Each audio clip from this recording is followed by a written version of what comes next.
Bom dia, Sônia. Bom dia aos nossos companheiros. Hoje, como diz alguns membros da academia, nós estamos aqui num horário mais constitucional, vamos dizer assim, né? Um horário mais tranquilo para a gente poder começar essa discussão. Beatriz Aguiar, bom dia, buenos días, Matita, qué placer tenerte aquí con nosotros Buenos días, en, Teresita. en un aperitivo de la Academia Brasileña de Derecho Laboral. Sí, para mí un verdadero placer y honor estar esta mañana con ustedes. Que bueno.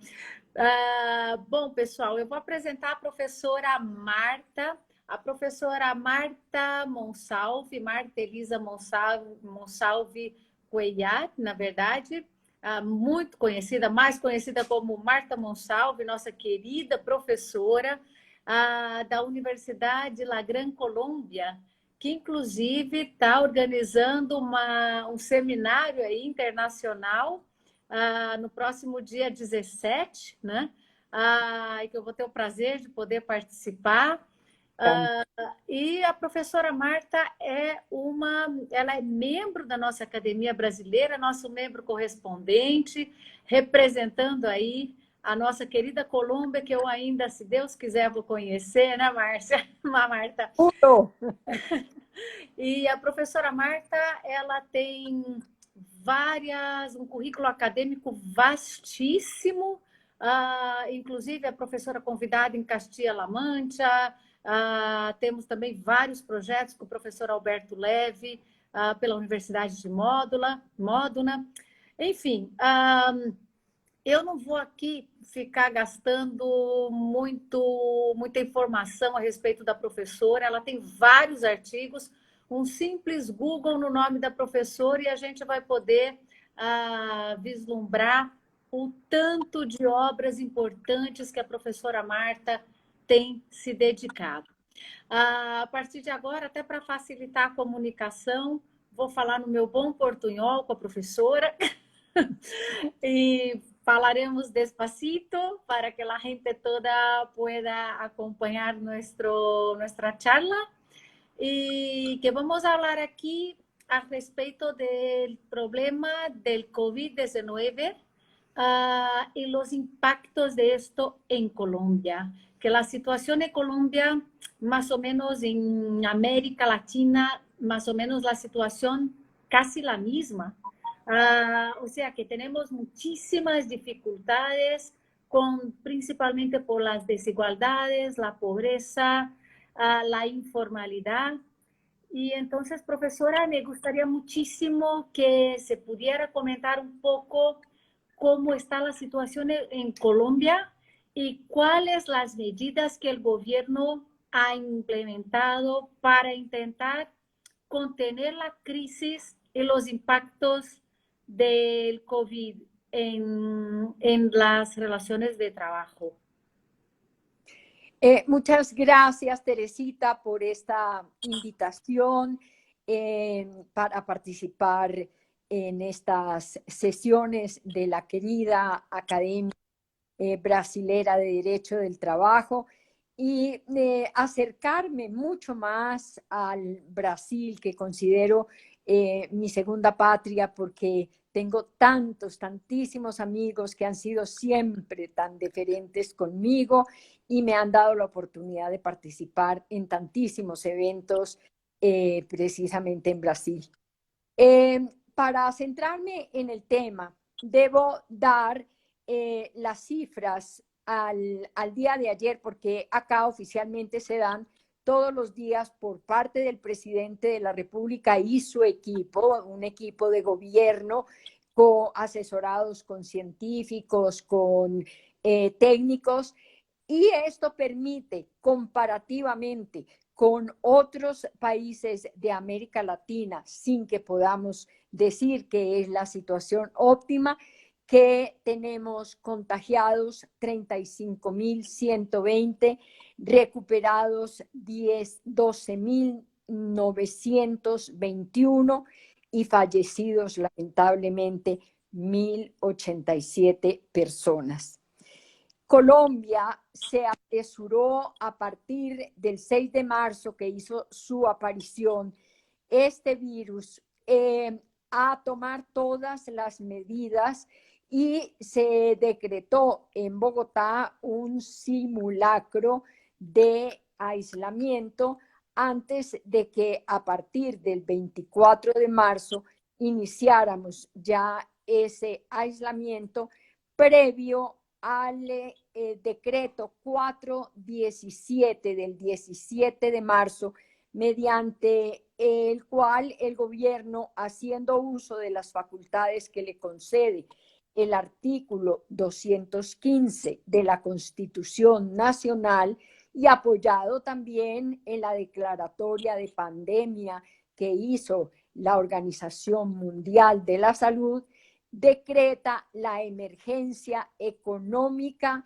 social y ecológica por 30 días inicialmente y obviamente para poder dictar una serie de decretos que en esa primera etapa de 30 días fue de 72 decretos, todos tendientes a proteger la salud primeramente de los colombianos y posteriormente hacer todo lo posible para que las fuentes de trabajo, las empresas, la protección a los trabajadores no fuera tan seriamente afectada, porque a continuación y mediante el decreto 457 limita la movilidad mediante el aislamiento preventivo obligatorio.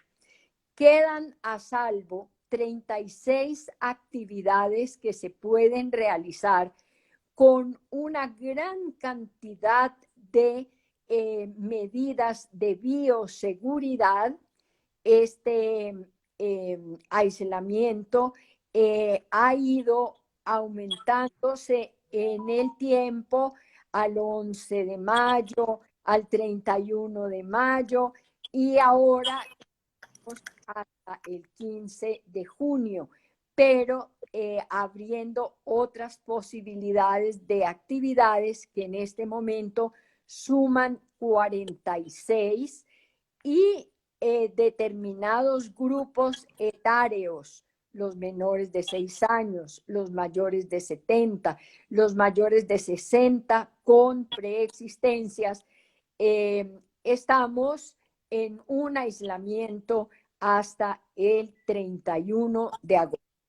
Vale la pena decir que se suspendieron las clases en general e iniciamos, digamos, el reto grandísimo del uso de las tecnologías que ha permitido precisamente el que podamos continuar con el teletrabajo reglamentado en Colombia desde el año 2008 por la ley 1221 y el decreto 884 y modalidades de trabajo que no están reglamentadas, pero que se han dado como alternativa, como es el trabajo a distancia, el trabajo remoto, el trabajo en casa o home office, todo precisamente tratando de que esta disyuntiva entre salvar la vida, supervivencia, pueda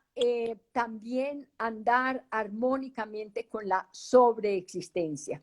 Y como tú lo dijiste muy bien, el tema de la desigualdad entre los países latinoamericanos, unos más, otros menos, no es una rareza en nuestro país. Nosotros tenemos el 60% de informalidad. O sea, estos trabajadores que nosotros llamamos día a día, que si no salen a devengar de alguna manera el sustento para llevar el pan a sus casas, son personas condenadas a morir de hambre.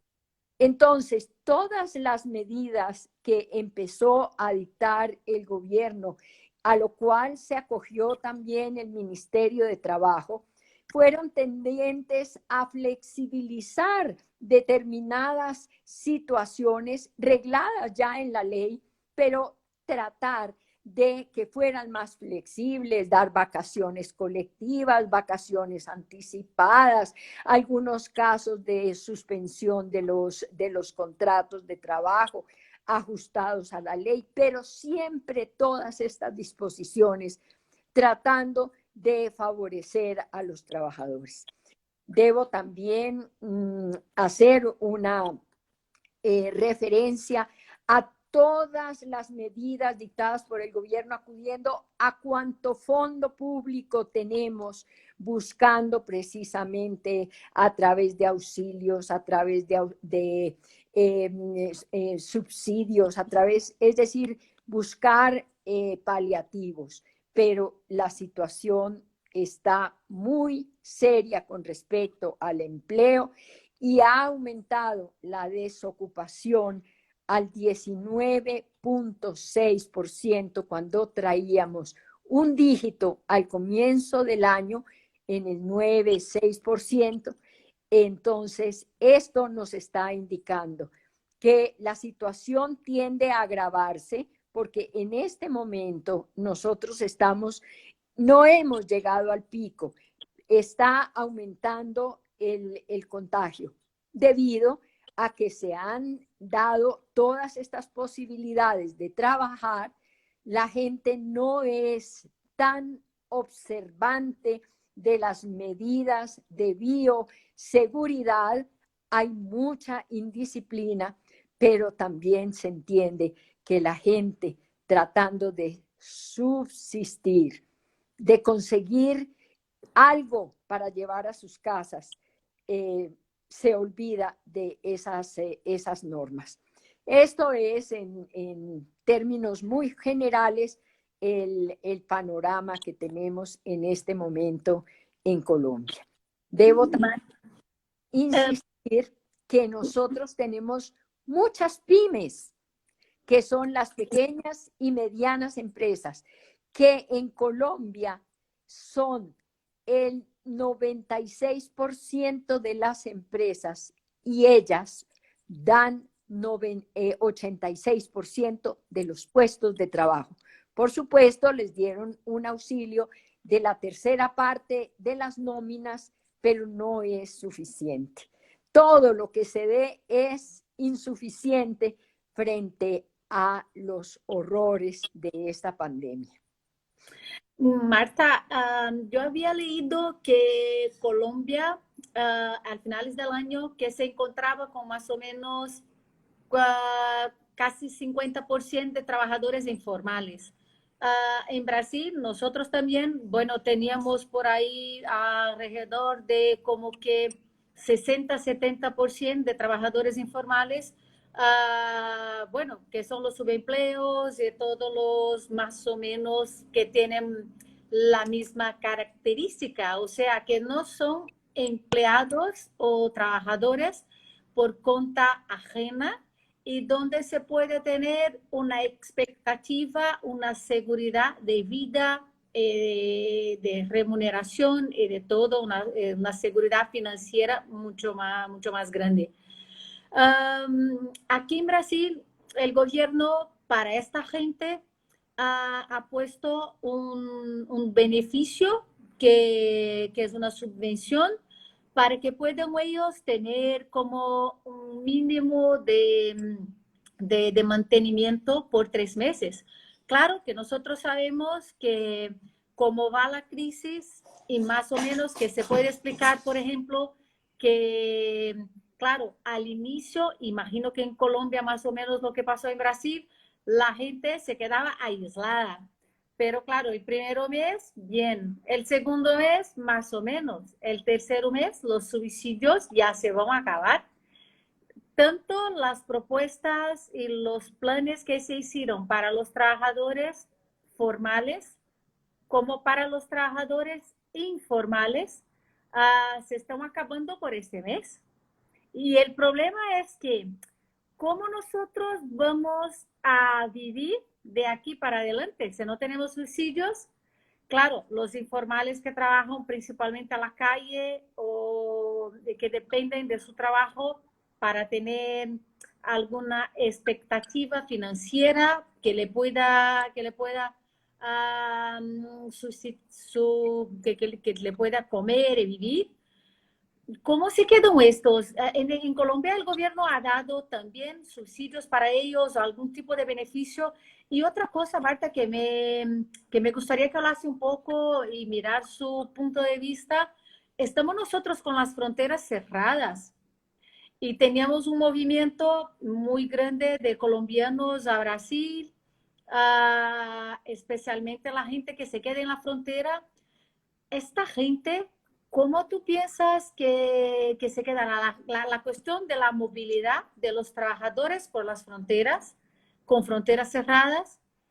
¿Y cómo tú ves los impactos de cerrar fronteras, no solamente para trabajadores, pero incluso para las cuestiones comerciales? Ah, ¿Cómo que tú puedes, cómo tú piensas que estos impactos que van a hacer tanto para la economía del país, que nosotros sabemos que Mercosur no tiene una situación muy avanzada o muy desarrollada, pero hay alguna cosa de unión entre países aquí de Sudamérica? ¿Y cómo sería esta cosa? ¿Tú piensas que esto porque puede tener una interferencia muy grande, un impacto muy grande con estas cuestiones?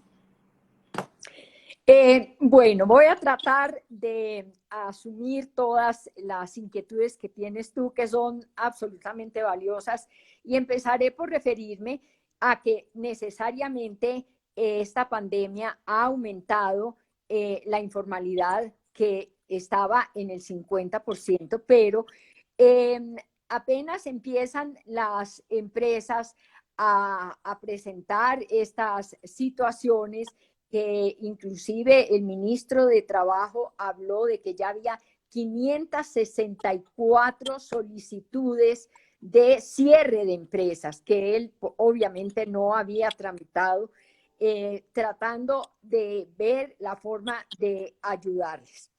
Es evidente que la solidaridad en Colombia ha hecho gala, y lo mismo que la filantropía. Pero como tú bien lo dices, todos esos fondos se van agotando. Y aquí se han dado todos los subsidios, y además nosotros teníamos programas de bienestar social como Familias en Acción, apoyo al adulto mayor, el CISBEN, que es para los estratos 1 y 2. Y adicionalmente, el gobierno, en más de 100 decretos que llevamos hasta este momento, 104 para ser exactos, ¿qué ha hecho? Tratar de que las empresas, las pequeñas empresas, tengan financiación de sus nóminas. El subsidio de desempleo a través de Asocajas se acabó porque se presentaron más de 654,000 solicitudes, de las cuales solamente pudieron atender 129,000 en un principio, progresivamente hasta que se agotaran los fondos. Entonces, sí ha habido un gran movimiento, y nos estamos endeudando más, a pesar de que nuestra deuda pública ya estaba marcando una pauta bastante delicada. Nos golpea el precio del petróleo para acabar de completar. Entonces, es decir, es una situación completamente difícil, pero se está apoyando en la medida a todos los sectores. Se creó un auxilio solidario a los sueldos, a los salarios mayores de 10 millones de pesos y de 15 millones de pesos, les están descontando para apoyar a los menos favorecidos. Los pensionados con pensiones de más de 10 millones de pesos y de 15 millones de pesos también están aportando. Es decir, esto para darte muestra de la gran solidaridad en Colombia y que todos, el repartir mercados en la ciudad, en los pueblos más pequeños o en los barrios pequeños que nosotros tenemos, sobre todo donde están las familias más vulnerables. ¿Qué pasa con el cierre de las fronteras? La idea fue de que el virus nos llegó por avión, entonces lo primero que se hizo fue cerrar los aeropuertos. Y nosotros que tenemos fronteras con 5 países, entre ellas una muy extensa, con el Brasil, allí hay un departamento nuestro que se llama Amazonas, que está presentando los índices más altos de contagio. ¿Por qué? Porque precisamente esa facilidad de trasladarse los brasileros a Leticia, que ya es colombiana, y los colombianos a Tabatinga, esto aumentó el contagio. Y si a eso le agregamos la gran pobreza que existe en esa región, pues esto ha sido un caldo de cultivo muy grande. ¿Y qué ha pasado con las otras fronteras? Tenemos el gravísimo problema con Venezuela. Colombia tiene 2,5 millones de venezolanos que han inmigrado a Colombia. Ellos que vinieron a aumentar ese ejército de trabajadores informales. Por eso es que la informalidad en Colombia se nos subió al 60%. Aunque tenemos leyes que propician el paso de la informalidad a la formalidad y que ahora uno de los subsidios que se están dando es precisamente a quienes demuestren que se han formalizado precisamente para premiar esa formalización. Nosotros empezábamos a crecer en el turismo porque tenemos una belleza natural muy importante. El año pasado, cifras de 37 millones que nos visitaron de otros países nos hacían ver que el turismo se había convertido en una de nuestras mejores fuentes de riqueza. Hoy en día, con las fronteras interdepartamentales, nosotros no podemos ir de un departamento a otro, las fronteras con los países, los aeropuertos cerrados, el turismo ha sido golpeado seriamente. Y las líneas aéreas y todo ese personal que trabaja en turismo está muy mal. Avianca, que figura como colombiana, pero no es colombiana porque es de capital panameño, venía afrontando una situación muy seria. Se acogió a normas norteamericanas, pero el problema que nos viene allí son 2,200 trabajadores colombianos que van a quedar sin empleo. Aumentar esta cifra de desempleo. Entonces, fíjate que es un panorama muy complicado y ya los cálculos económicos nos dicen que la recuperación o las proyecciones económicas son del -5 para el año 2021, es decir, vamos a crecer -5 cuando traíamos casi el 4% de crecimiento en positivo. Entonces, realmente el panorama hacia el futuro es muy complicado. Pero yo pienso que toda adversidad trae cuestiones positivas y nosotros debemos enfatizar en todas estas cosas positivas.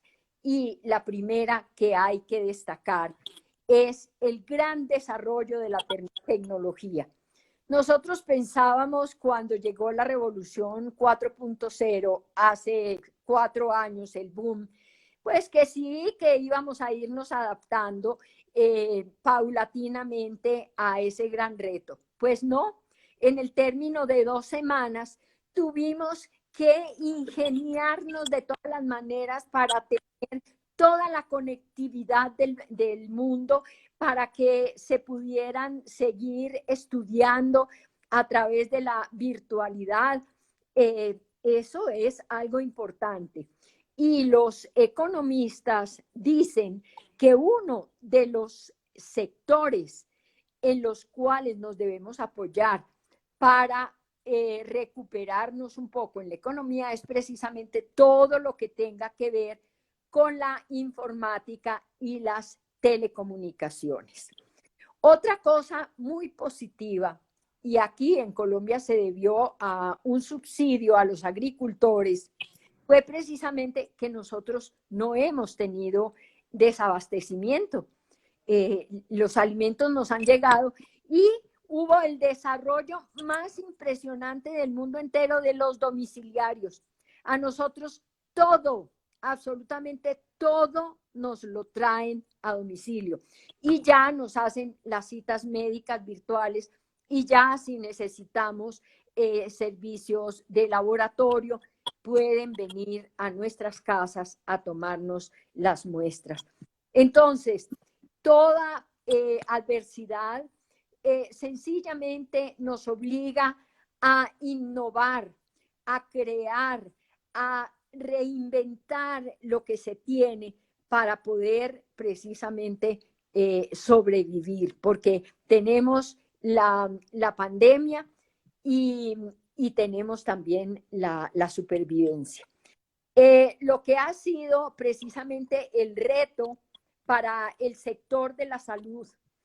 Quedaron al descubierto las grandes debilidades de la seguridad social en salud y se está discutiendo que la pandemia del coronavirus sea una enfermedad profesional o está en discusión. Sin embargo, ha habido también cosas tan positivas y resaltaba la solidaridad. Hemos podido darnos cuenta que se puede conciliar la vida personal, familiar y laboral. Volvimos al hogar, lo encontramos como el sitio más seguro en donde nos refugiamos y fíjate que hasta los fenómenos migratorios han cambiado porque todo el mundo quiere regresar a su hogar, a su lar, como dicen ustedes. Entonces, ¿por qué? Porque es preferible afrontar una adversidad juntos y no en sitios completamente diferentes. Aquí ha regresado muchísima gente, casi 3 millones de personas de otros países. Naturalmente que eso afecta a las remesas, que nuestro segundo renglón de la economía son precisamente las remesas. Eso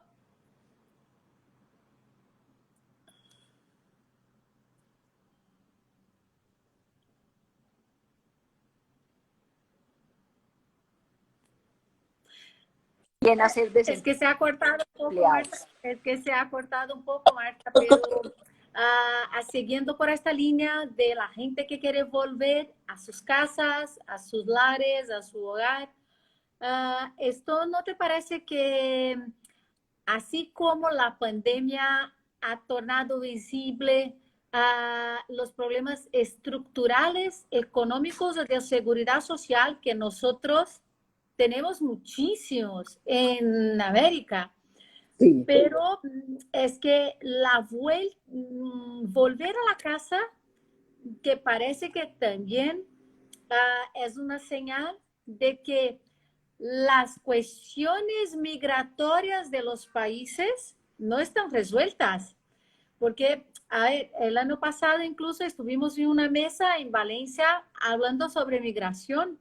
Y Sí. claro, y hablamos de los problemas que los países tienen, o sea, aunque migres a un país donde tenga una situación estable, siempre será un extranjero por ahí. Claro, Claro, claro. la Organización Internacional de Migración propone que no se tenga, o sea, que la gente tenga los nacionales de los extranjeros, como dijo nuestra constitución, las constituciones democráticas, que tenemos que tener el mismo trato. Pero cuando la gente intenciona volver a su país en una situación extraordinaria, es que parece que los problemas también con migraciones se queden un poco más, ¿cómo te voy a decir? Que aparecen, ¿sí? Que, o sea, que tenemos problemas en muchos segmentos que algunas veces que le vamos dejando, se arregla alguna cosa aquí, otra ahí, pero cuando viene una situación de pandemia, la situación empieza a no ser bien así.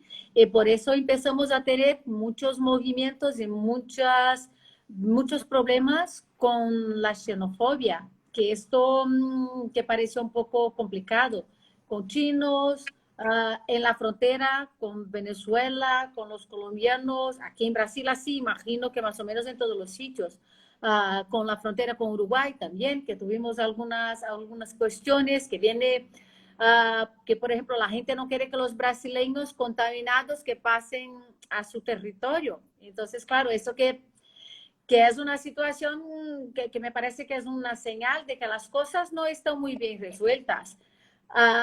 Y antes que pase a comentar eso, Marta, dar la bienvenida. Está ahí Pablo Gómez, nos diciendo hola. Alberto Levi, que no pierde Oh, un giro por el mundo, nuestro querido, que queremos ir a Módena. sí, claro, claro. Al Carmelo, bueno, a otros tantos. Ahí está aquí el profesor Felipe, otros tantos profesores que están nos asistiendo.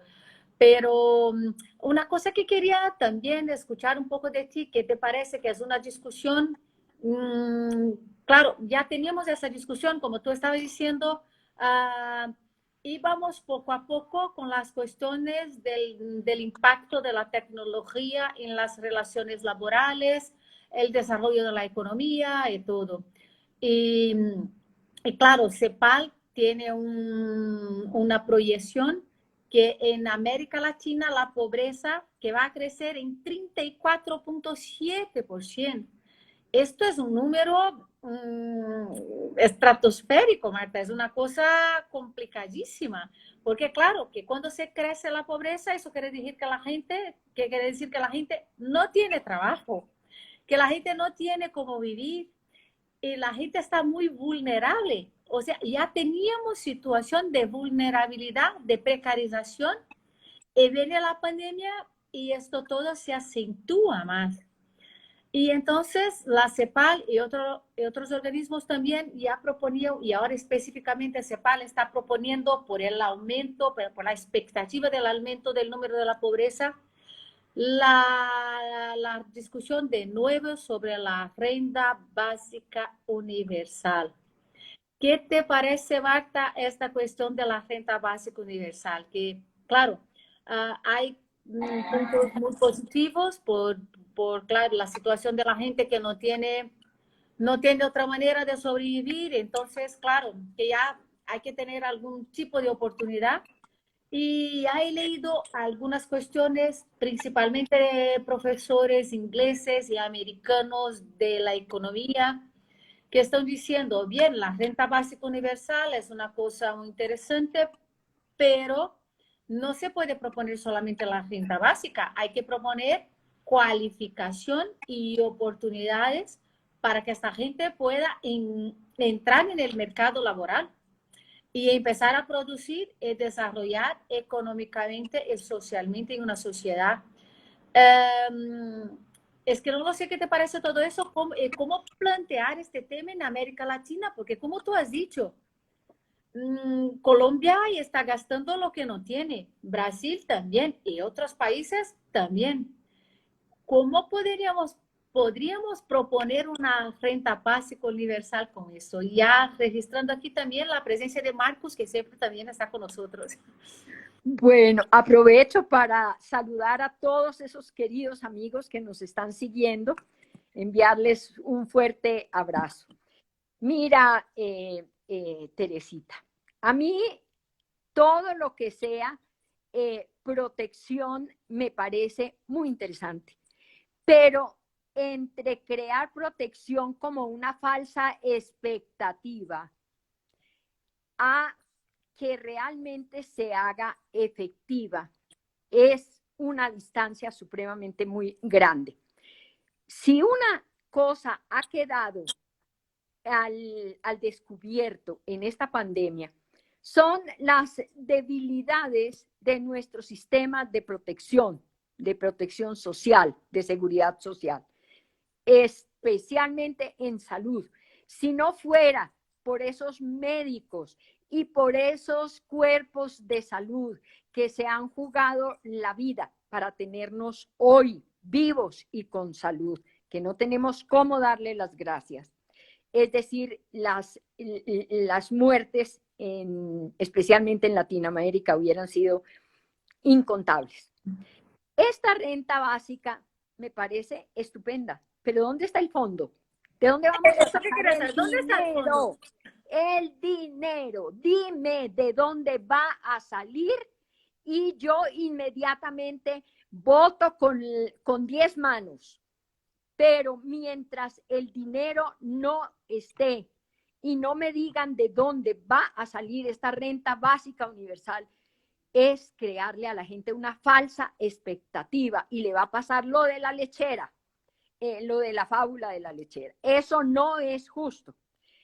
Además, hay una cosa, y es que no podemos acostumbrar a la gente a no trabajar, a que todo lo va a recibir.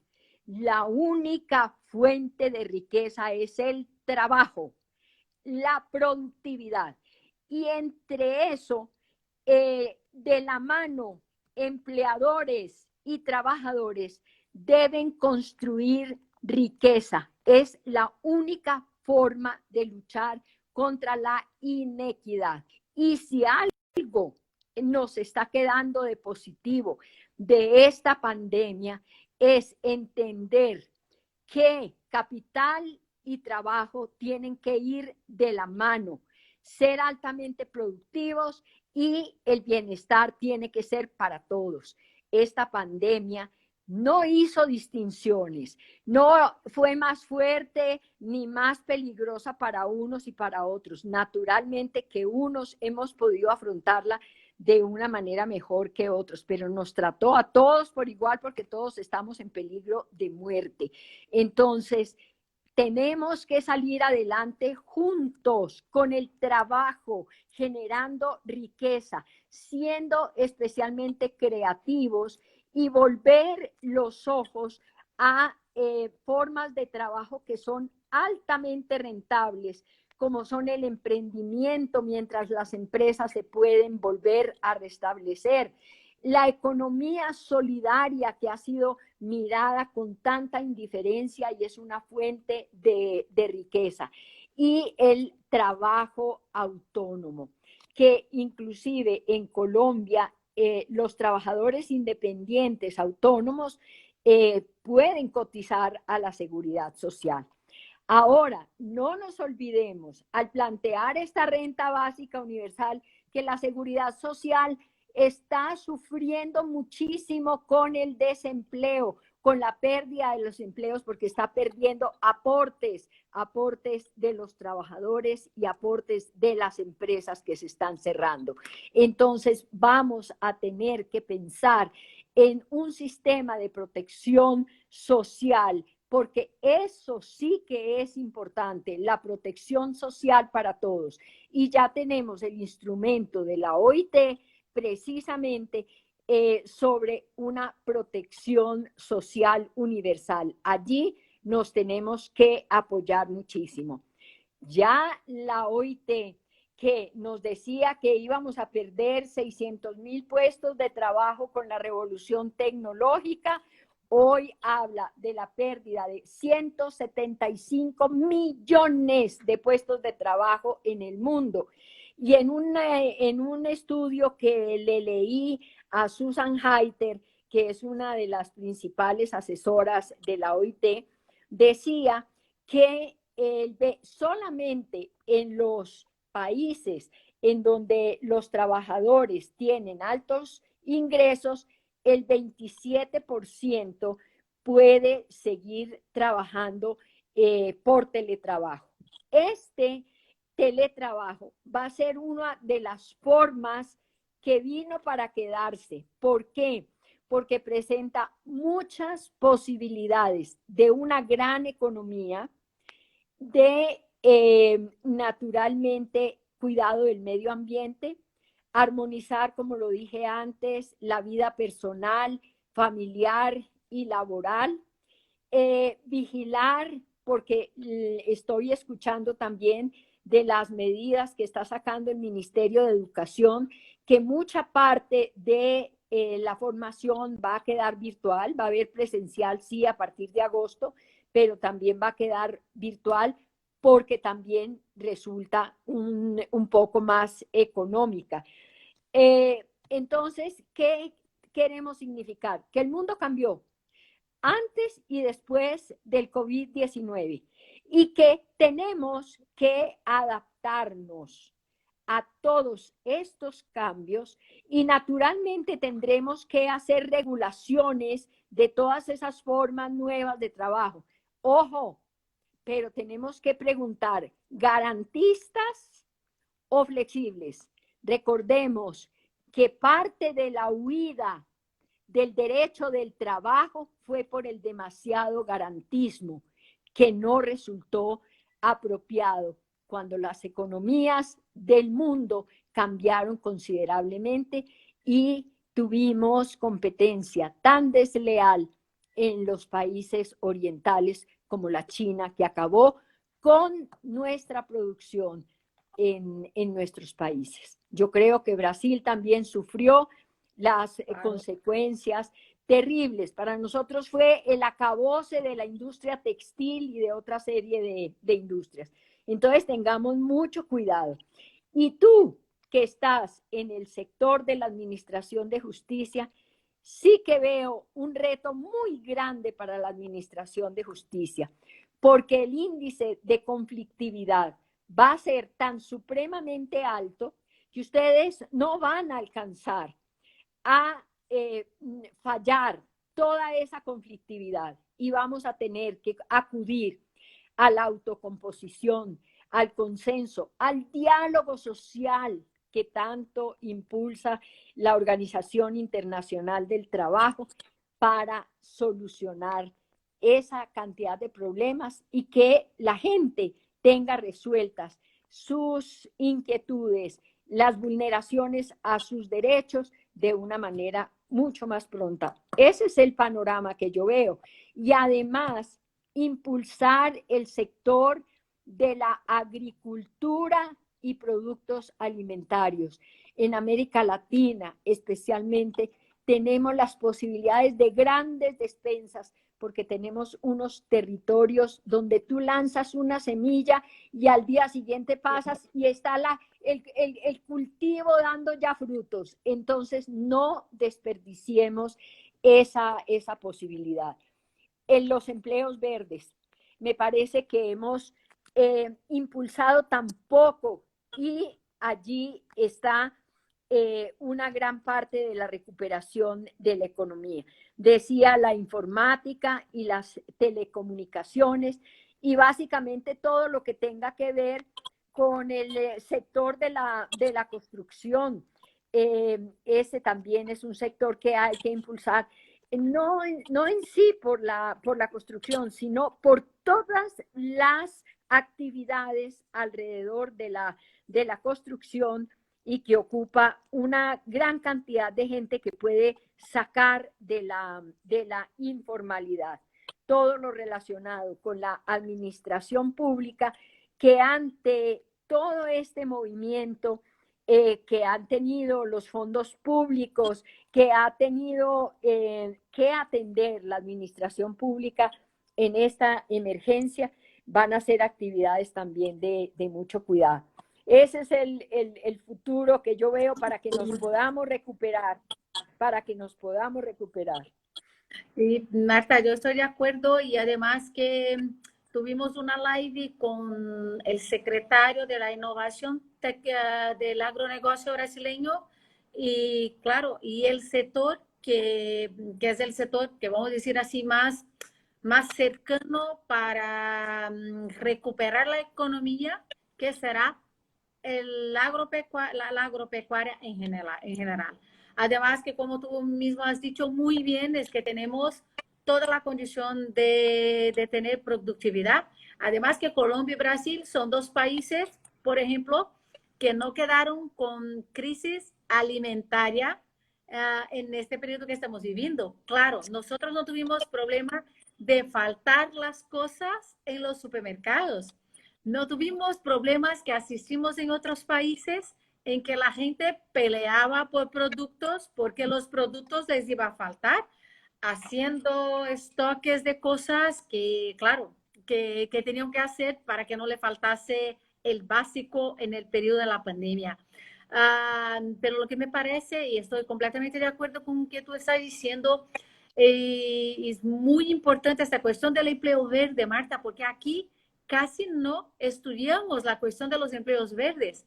Y esto es una cosa interesantísima para este sector, pero claro que no vamos a tener tiempo porque ya nos resta como máximo ahí 5 minutos para terminar la live, pero merecería una live especial sobre los empleos verdes, que es muy poco estudiado aquí. Pero el problema es que la gente va a tener que plantear otras maneras y otros vectores para salir de la crisis. O sea, lo que teníamos ya se fue, hace parte de un pasado y ahora tenemos que reinventar toda la economía, inclusive utilizando la tecnología para salvarnos y no para crear una crisis mayor. Pero lo que necesitamos es de política pública para estas cosas. Y lo que no sabemos es si los países, uno, están dispuestos y cómo van a hacer esto y con qué dinero que van a hacer eso. Y claro que cuando veo la situación, el discurso sobre la renta básica universal de CEPAL, del Banco Mundial, de todos, es interesantísimo. Y además que había un comentario aquí de perdona que no quiero arriesgar a ver el nombre, sobre la situación que el capitalismo no comprende las cuestiones sociales, más o menos. El FMI y el Banco Mundial, que están con discursos sociales muy fuertes, porque claro, en una crisis como esta, por ejemplo, si no tienes programas sociales adecuados, y como tú muy bien has dicho, que tenemos fracturas en la seguridad social, es por eso que estamos así, porque si no tuviéramos problema ninguno con sanidad pública, si nuestra sanidad pública fuera muy buena en todos los países y preparada, quizá no teníamos los problemas que estamos teniendo, Marta, ¿verdad? Sí. No, y hay una cosa muy importante. Fíjate que la misma OIT en su recomendación 205 de 2017 habla de la resiliencia. Esto, es decir, indica que tenemos que afrontar el dolor y tenemos que mirar cómo nos vamos a recuperar. Pero no podemos seguir en estos grados de polarización en que se encuentran nuestros países, en estos grados de confrontación. Aquí tenemos que deponer estos ánimos, cogernos de la mano y salir adelante a ver cómo recuperamos, porque hemos recuperado valores, estamos siendo más humildes, estamos reconociendo nuestras debilidades, porque también tenemos debilidades, pero también tenemos fortalezas. Y en esas fortalezas es que nos tenemos que apoyar para recuperar todo lo que hemos perdido, pero de la mano, unidos. Y además, cualquiera que sea el credo religioso, creo que volvimos a mirar a Dios como hacedor y como gobernador absolutamente de todo. Y es su misericordia la que nos va a salir adelante. Pero de las atrocidades de una adversidad se pueden sacar muchas fortalezas. Hemos sacado a flote una serie de valores que estaban allí dormidos, inclusive la recuperación de la familia. La familia estaba tan desunida, tan perdida, que la familia es la sede, el núcleo de la sociedad.